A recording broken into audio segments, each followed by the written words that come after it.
clients speak very important reasons for why they may not quite be ready to make a behavior change. That's known as sustained talk. In today's motivational interviewing tip of the day, we're talking about how to soften sustained talk as the motivational interviewing practitioner. My name's Dawn Clifford, and I'm one of the authors of this book, Motivational Interviewing in Nutrition and Fitness, and we're talking how to soften sustained talk. I have 3 tips today to share with you. The first tip is to refrain from asking questions that elicit sustained talk. So questions like, what's held you back from making this change in the past? Or why haven't you made this change? Or what's getting in the way of you making this change? Those questions are going to elicit sustained talk.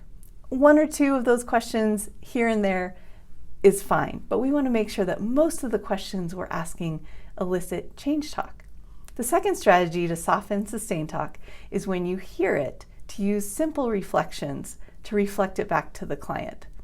So we want to acknowledge and validate that the client is experiencing important reasons to them for why they may not be ready to make a change, but we want to keep those reflections short and sweet. The third tip is when providing double-sided reflections where we're acknowledging the sustained talk and the change talk, be sure to end that reflection with the change talk.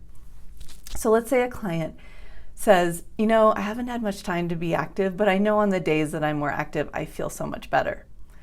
We might provide a reflective listening response that starts with the sustained talk and ends with the change talk. So it might sound like this.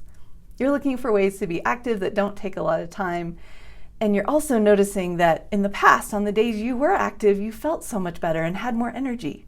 See how I'm acknowledging that change talk and really highlighting that change talk in my reflective listening response, thereby softening the sustained talk and really highlighting the change talk.